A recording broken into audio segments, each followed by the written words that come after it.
Jóvenes, ¿cómo están? Hola, holas. Buenas tardes, doctor. Hola, holas. Buenas tardes, doctor.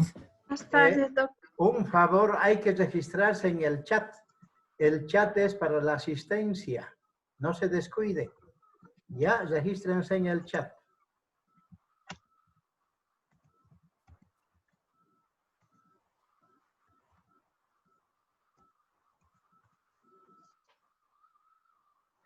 Bueno, el tema de hoy, muy buenas tardes. El tema de hoy es Historia de la Salud. Como introducción, como es primera clase, como introducción acá en Zoom, ¿no? La primera clase tenemos 2 sesiones que hacer, ¿no? Primero va a ser esto, después tenemos una sesión de realidad nacional. Se escucha y se ve, ¿verdad? Sí, doctor. Doctor, Ya, gracias, gracias. Vamos a continuar entonces.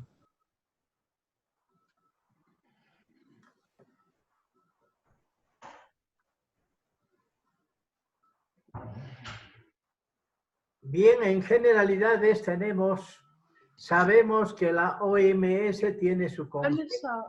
Hoy, Não pensei que era a mãe, mas olha aqui também você. Me enviou essa solicitação. sabemos que la OMS tiene su concepto, su definición de la salud, ¿no? Entonces, hay ahora cientistas o científicos o salubristas que han observado esa definición y han tratado de cambiar o por lo menos generar otros conceptos, ¿no? Dentro de eso tenemos la definición de la OMS que dice que es la salud, ¿no? El completo bienestar o el completo estado de bienestar físico, mental y social, y no solamente la ausencia de enfermedad o malestar, ¿no? Hay esa situación. Entonces, dentro de eso, ¿qué dicen los demás observadores? Como ya vamos a ver dentro de un momento que hay autores, ¿no?, que observan este concepto.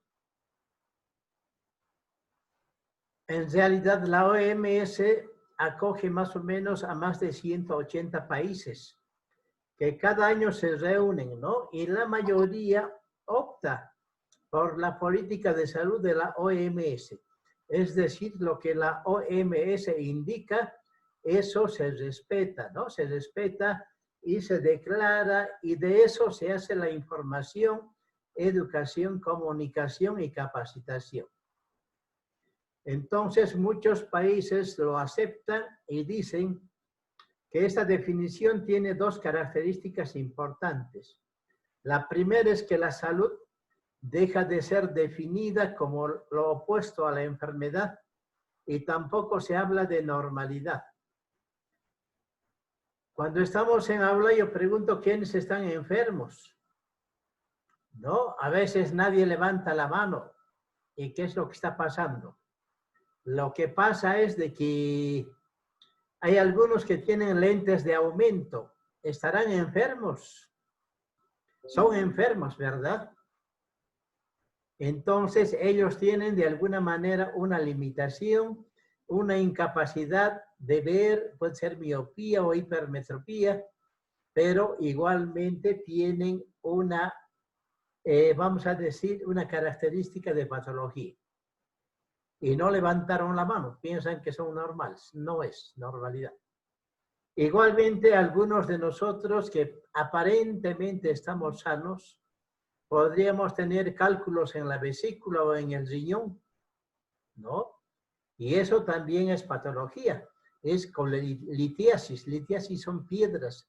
Cole viene de la vesícula, ¿no? Entonces, también están enfermos, aunque no lo sentimos, no lo sabemos porque no hicimos una ecografía de vías biliares.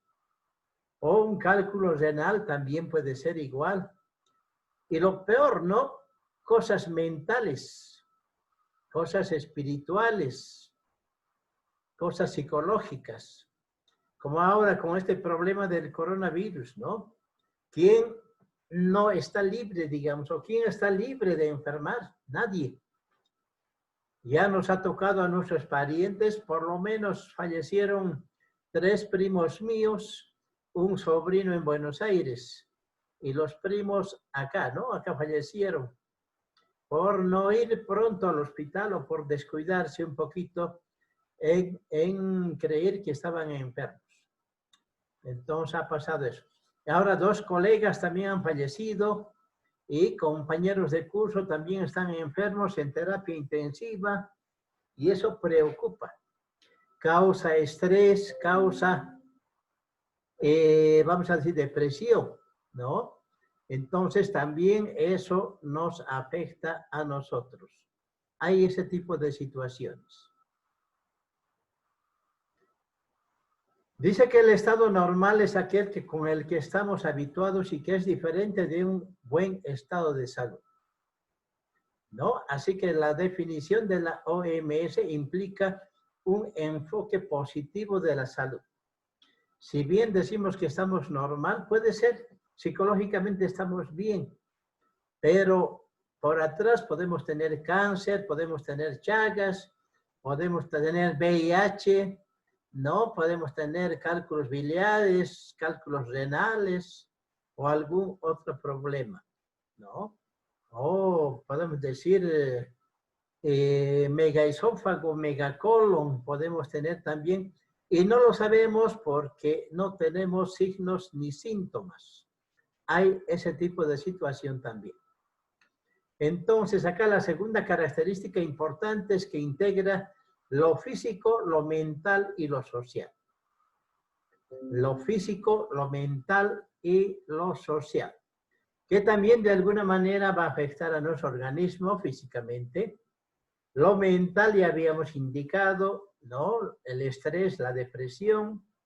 Y lo social, que pronto lo vamos a tener cerca de nosotros, ¿no? En muchas personas seguramente, porque después de esta cuarentena, muchas empresas van a quebrar, van a cerrar, ¿no? No van a tener mercado, no van a poder contratar más gente y van a tener que deshacerse de todos sus empleados. O por lo menos van a disminuir a en 90%, 80%. Y eso va a causar un problema social. Miren que en Estados Unidos muchas empresas, aunque el gobierno prohíba, se han declarado en quiebra. Y ahí nadie puede obligar a seguir cancelando a los trabajadores, porque ¿de dónde va a salir si no hay venta de los productos, ¿no? Del producto, por decir. Entonces ahí está la situación y acá también va a ser igual, ¿no? Va a ser igual, muchas empresas no van a contratar ya a todos porque la demanda va a ser limitada y va a tardar tal vez 1 año, 2 años, 5 años para volver a la normalidad, ¿no? Pero ahí poco a poco irán contratando, mientras que va a ser ese padre de familia que era el único que sustentaba el hogar, va a tener que dedicarse a otra cosa, ¿no? Entonces son problemas sociales que vamos a tener dentro de poco acá después de esta pandemia, ¿no? Entonces, acá dice que considera la salud en su globalidad, agregando el bienestar mental y más aún el social. Jóvenes, quiero comentarles que todo esto está en el documento que les he mandado. Solo que lo he pasado aquí al PowerPoint y a colores, nada más. Esto ya lo tienen en su documento del primer parcial. Todo lo que es hasta primer parcial lo tienen ahí, ¿no? Entonces, solo escuchen y atiendan y alguna cosa pueden subrayar, especialmente alguna cosa que esté de color porque puede ser pregunta de examen. Y así, jóvenes, entonces se ha reconocido la división de clases sociales en pugna, ¿no? Implicando un equilibrio, y la tercera característica es que el término bienestar trasciende al sector salud. Es como ahora, ¿no? Decimos que los servicios de salud deben atender con el SUS, ¿no? Con el Sistema Único de Salud.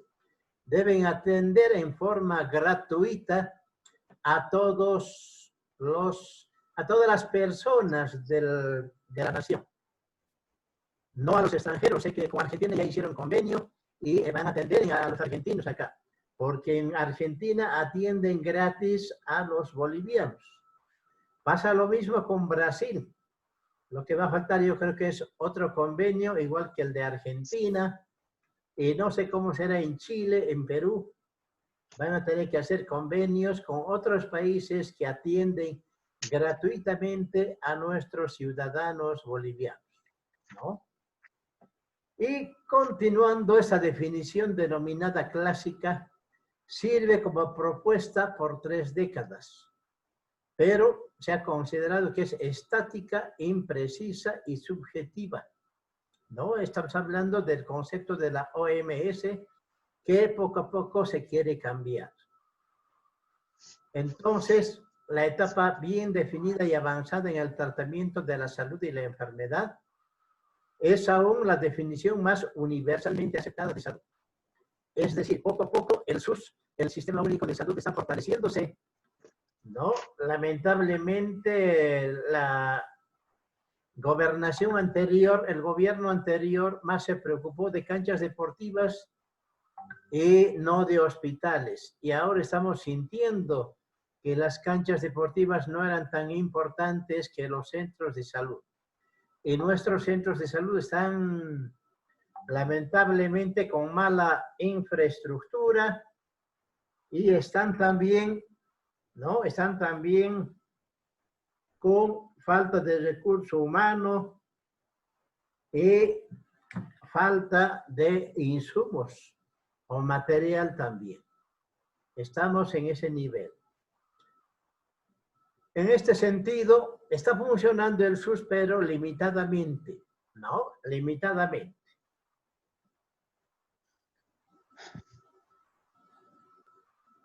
Decimos que la salud es un estado de completo bienestar físico, mental y social, y no solamente ausencia de enfermedad. Hace pensar, ¿no? que la expresión de un estado deseable, ¿no? O sea, queremos a futuro, pero no ahora, por decir. Entonces, en teoría, encontramos una persona con tal estado, ¿no? Y es indudable que si hablamos de grupos humanos, este estado no existe. No habría ausencia de enfermedad, dice, ¿no? Claro que tenemos. Y es así como Milton Tesis, un epidemiólogo salubrista, hace la crítica a la definición de la OMS, ¿no? La cual trata de ser suplantada por otras que en términos generales conservan sus aspectos positivos, ¿no? Evaden los negativos. Agregan elementos de indicadores positivos, mayormente. Eso es más importante.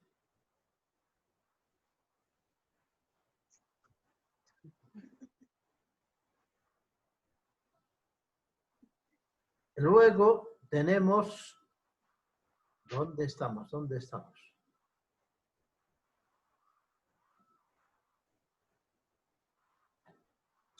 Acá está Milton Tesis. Habíamos dicho este Milton Tesis, famoso salubrista, en 1992, es norteamericano, define diciendo: salud es un estado de bienestar físico, mental y social, con capacidad de funcionamiento y no únicamente la ausencia de malestar o dolencia. No es lo que él trata de cambiar. Entonces introduce, dice Tesis en su definición, un aspecto subjetivo de sentirse bien y un aspecto objetivo de capacidad de funcionar, ¿no? Estado de bienestar físico, mental y social con capacidad de funcionamiento y no únicamente ausencia de malestar o dolencia. Acá elimino, ¿no? Elimina la palabra completo, aduciendo correctamente a nuestro juicio que la salud no es un absoluto, que hay distintos grados de salud. Sustituye el término enfermedad por malestar, ya que es posible que la salud, sentirse bien, y la enfermedad coexistan.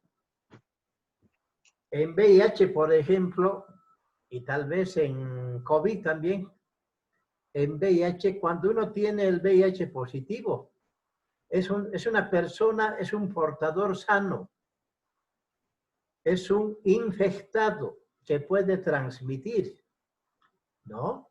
Es un infectado, pero se le dice también portador sano.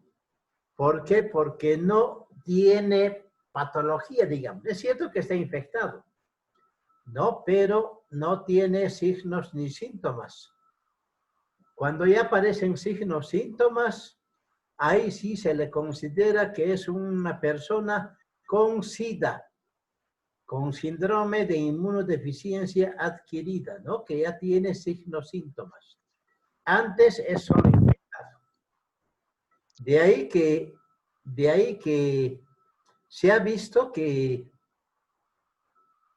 no muchas personas realmente, muchas personas aducen que están sanos, pero por dentro tienen la patología, ¿no? Hay esa situación. Entonces podemos ver acá que esta palabra de infectado a enfermo varía bastante. De ahí que cambió la palabra, por ejemplo, anteriormente decíamos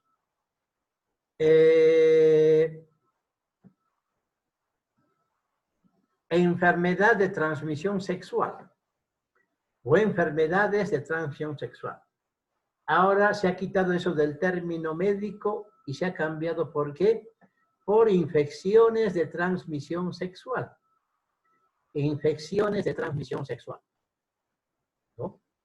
Puede estar uno infectado, pero no tener signos y síntomas.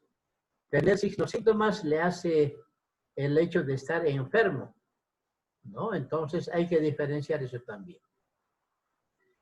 Y con su definición, tesis abre un inmenso campo a la epidemiología social.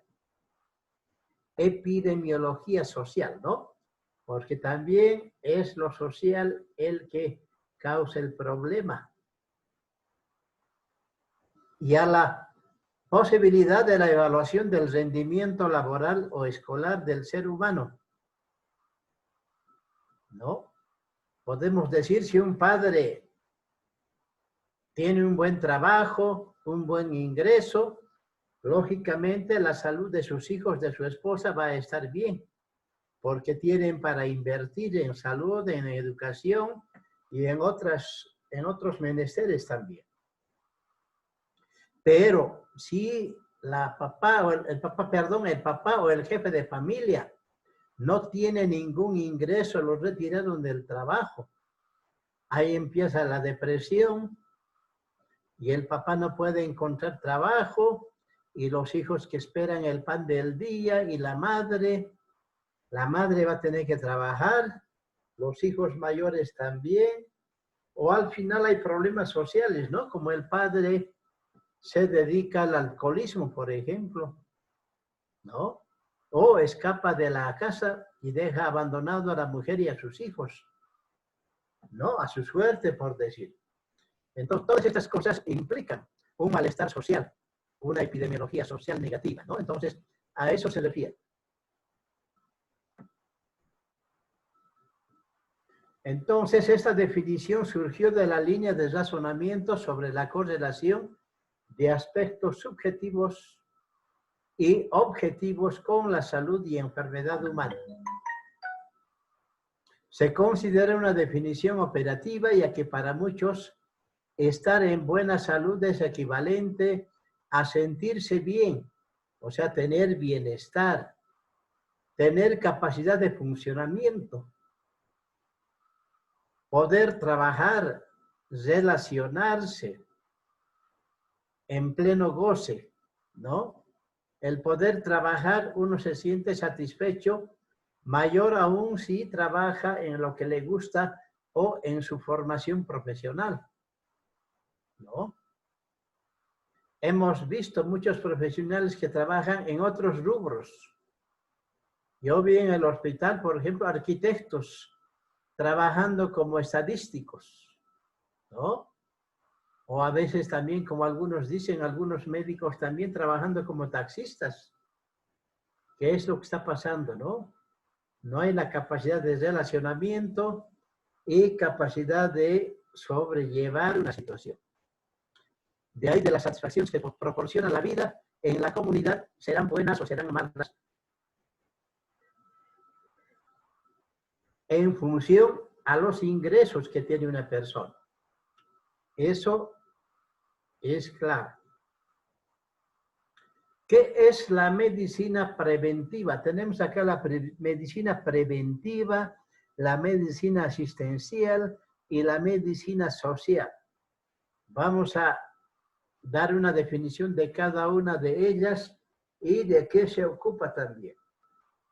En este caso, su nombre lo dice, medicina preventiva es una rama de la medicina clínica orientada directamente hacia el desarrollo y aplicaciones de medidas preventivas de tipo médico. Como su nombre lo dice, ¿verdad? Se debe prevenir antes que curar. Acá debemos diferenciar qué es la prevención y qué es la promoción.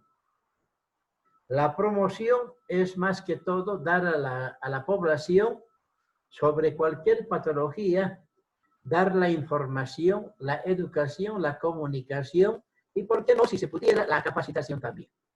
¿No? Hay ese tipo de situación. Ay, ay, ay, ¿qué pasa acá? Se está quedando sin tiempo, dice. Creo que me está cobrando los minutos desde la hora en que he reservado. No, reservé menos 10, miren, ahí 20 ya me dice solo tiene 10 minutos. Vamos a tener que sobrellevar la próxima, ¿no? Bien, pero continuamos.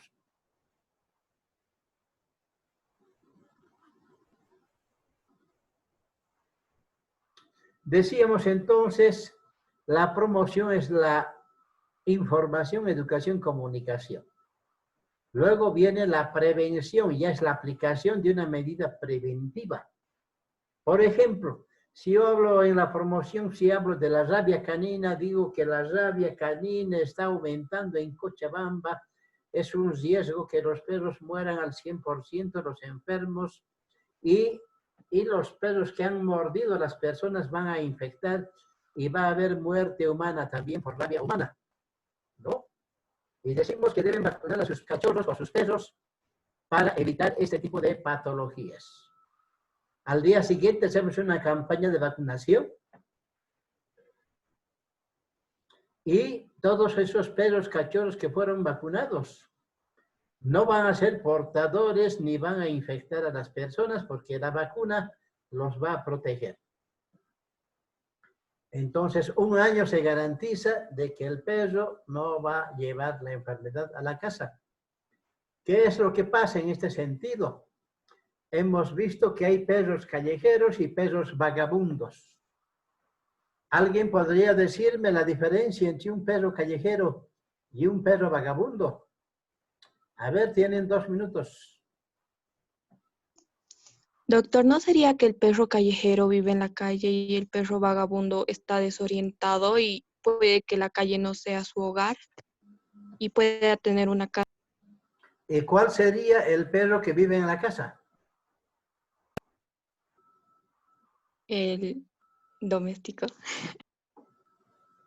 ¿Oye? Bueno, estamos aprendiendo. El más peligroso es el perro callejero. Y es el perro de casa, el perro que vive en la casa. Pero habemos muchos dueños buenos, muchos dueños malos. los malos, vamos a hablar de los buenos, le dan comida, vacunas, cuidados, su techo, ¿no? La salud, todo al perrito, al cachorrito. Y se lo tiene bien cuidado. Pero el dueño malo, de día al perro grande lo saca a la calle para que vaya a alimentarse y de noche lo está llamando a la casa para que cuide la casa. No le da alimento. Y ese perro, en la búsqueda de su alimento, va a chocar con el perro vagabundo que no tiene dueño, que duerme con quien sea, donde sea y como sea. Y a veces hay perros vagabundos rabiosos, ¿no? Con rabia. Va a pelear con ese perro, se va a infectar de rabia, con el virus de la rabia, ¿verdad? Y va a traer la enfermedad a la casa. Ese es el peligroso. En cualquier momento a los niños va a morder y va a infectar, va a cambiar su conducta, ¿no? Va a infectar.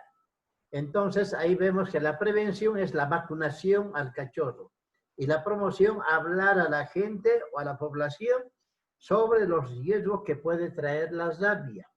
Hay esa diferencia en este aspecto.